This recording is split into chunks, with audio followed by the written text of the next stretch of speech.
एक विद्यार्थी पूरी रात पढ़ता है, परीक्षा देता है, नतीजे का इंतजार करते हुए इतना तनाव लेता है कि नींद उड़ जाती है, भूख चली जाती है, मन कहीं और नहीं लगता।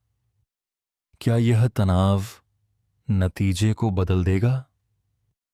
नहीं। नतीजा तो पहले ही तय हो चुका है, चूंकि परीक्षा हो चुकी। लेकिन फिर भी हम अपना वर्तमान इतना बर्बाद करते हैं भविष्य की चिंता में।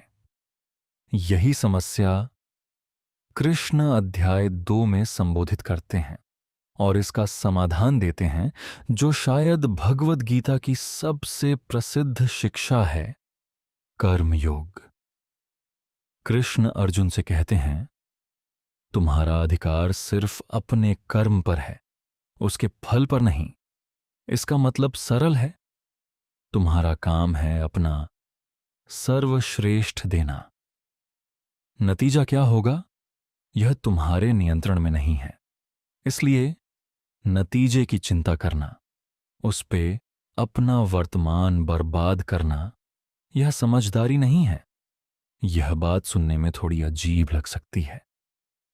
अगर हम नतीजे की चिंता नहीं करेंगे तो प्रेरणा कहां से आएगी? काम अच्छे से क्यों करेंगे? लेकिन कृष्ण का मुद्दा इसका उल्टा है। वे कह रहे हैं, नतीजे की चिंता करना ही हमें भटकाता है।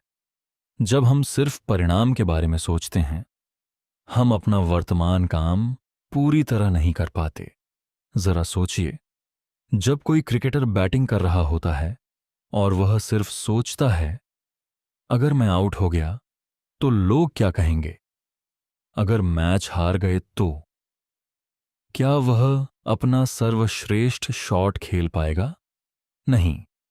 उसका ध्यान वर्तमान गेंद से हटकर भविष्य की चिंता में चला जाता है।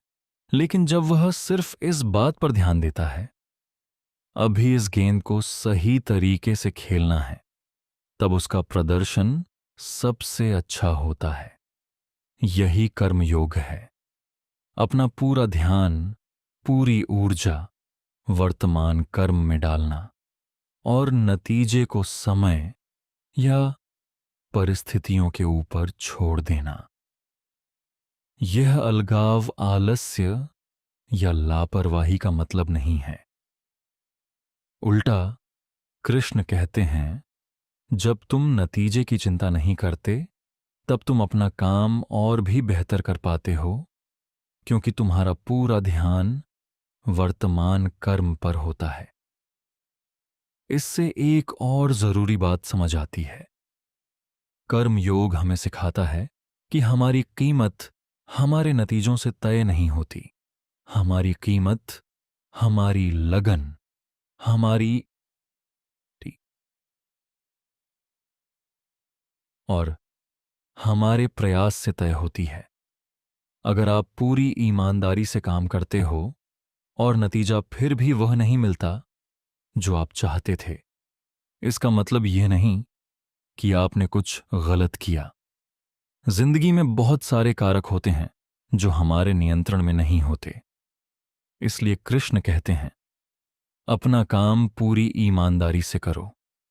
नतीजा चाहे जो भी हो, तुम्हारी मानसिक शांति उससे प्रभावित नहीं होनी चाहिए। यह शिक्षा आज की दुनिया में और भी ज्यादा प्रासंगिक है। हम सब किसी न किसी नतीजे के पीछे भाग रहे हैं। अच्छी नौकरी, अच्छी सैलरी, सोशल मीडिया लाइक्स, लोग क्या सोचेंगे?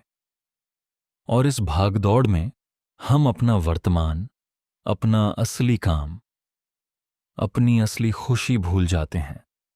कर्म योग हमें वापस लाकर खड़ा करता है वर्तमान पल में।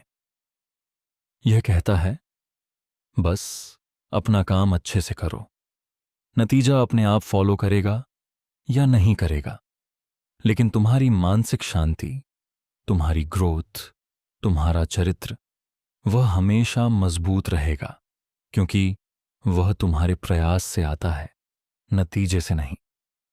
इससे एक व्यावहारिक तरीका भी मिलता है तनाव कम करने का। अगली बार जब कोई बड़ा काम या फैसला सामने हो, खुद से पूछना, क्या मैं अपना सर्वश्रेष्ठ दे रहा हूं? अगर जवाब हां है तो नतीजे की चिंता छोड़ दो, वह अब समय के हवाले है। कृष्ण अर्जुन को यही समझाते हैं, अपना कर्तव्य, अपना धर्म निभाओ। जंग का नतीजा, जीत या हार, वह तुम्हारे नियंत्रण में नहीं है, लेकिन अपना सर्वश्रेष्ठ देना, वही तुम्हारा काम है। यह एक मुक्त करने वाली शिक्षा है। जब हम नतीजे की चिंता छोड़ देते हैं, हम असल में अपना काम बेहतर कर पाते हैं और जिंदगी भी कम तनावपूर्ण लगती है। अगले वीडियो में हम अध्याय 2 की एक और शक्तिशाली शिक्षा देखेंगे। स्थितप्रज्ञ मतलब वह इंसान जिसका मन कभी नहीं डोलता, चाहे कुछ भी हो जाए। यह देखेंगे कि असली बुद्धिमत्ता कैसी दिखती है और उसे कैसे पाया जा सकता है।